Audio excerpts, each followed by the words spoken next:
So today, we're breaking down a really provocative thought experiment that went absolutely viral. It lays out this stark scenario that's, well, it's designed to make you question the very foundation of the world around you. So let's just dive right in. The entire idea hinges on this one massive question. Just think about it for a second. What if tomorrow, every man on Earth just stopped working for 30 days straight? The source material really forces you to wonder, would society just find a way to adapt, or would it all just collapse? So to even begin to build this case, the source video starts by defining something it calls the invisible foundation. You know, those essential jobs that keep everything running, usually completely out of sight and out of mind. And this quote right here, this is pretty much the core argument of the whole thing. It tries to frame the whole discussion not around social commentary, but around a very physical reality. Who actually shows up to do these critical, hands-on tasks? Okay, so to back this up, the video throws out some pretty staggering numbers. I mean, just look at this data. It points to sectors that are overwhelmingly dominated by male workers. We're talking 97% in construction, 96% of truck drivers, 95% of utility workers. The video argues this isn't just a coincidence, it's the very bedrock of its entire thought experiment. And the point it's really trying to drive home is the difference between different kinds of work. This isn't about getting likes on social media or climbing the corporate ladder. The focus here is on what the video calls the work of the back pain and busted knuckles. You know, the tough, physical labor that literally keeps the lights on and the water running.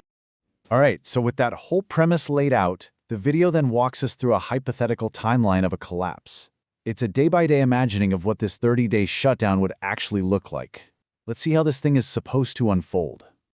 Now the collapse, as they present it, isn't instantaneous. It's not like a light switch just flips off. No, it's more like a snowball effect, a cascading failure. It starts small, with basic services just stopping. Then it quickly moves to scarcity of essentials, then a total blackout, before escalating into chaos, and finally, complete system failure. And when you dive into the specifics, wow, the video predicts that within just 3 days, garbage is already piling up high and all transportation is frozen.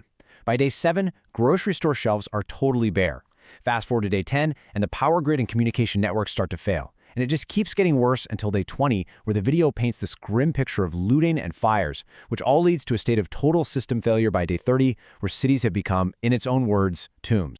Now, you might be thinking, okay, this sounds pretty wild, but it's all just hypothetical, right?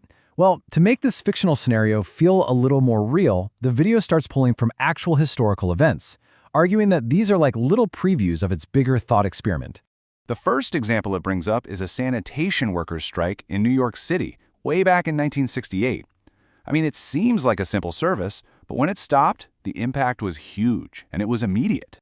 And that impact can pretty much be summed up with this one single number. 30,000 tons of trash piled up on the sidewalks of New York City. And that was after just 3 days. The source uses this to show just how incredibly fast the absence of a single essential service can totally overwhelm a major city. The video then tries to put a price tag on these kinds of failures. It points to the 2021 Texas freeze, which caused about $18 billion in damage. And then, of course, Hurricane Katrina, with a mind-blowing $125 billion. The point it's trying to make is that when this foundation cracks, the financial and human costs are just immense. And bringing it to a more recent crisis, the video reminds us of the term frontline heroes, which you'll remember was used for truckers during the 2020 pandemic. The argument here is that while a lot of people were able to work from home, these workers had no choice. They faced daily risks to keep our supply chains from completely breaking down. Okay, so all of this, the data, the grim timeline, the historical examples, it's all building to the video's final, ultimate conclusion. A very direct message about what it sees as the value and sacrifice that goes into this kind of work. And it uses this pretty provocative quote to draw a sharp line in the sand between the digital world and the physical one. The argument is that at the end of the day, our modern society depends on grueling real-world work that you just can't do from behind a keyboard. So this slide really breaks down the video's final contrast. On one side, you have what it calls the empire of convenience, the comfortable digital life that a lot of us enjoy. And on the other side, you have the unseen foundation, the hard physical labor that the video claims makes that comfort even possible. And here's where the video's final argument really lands.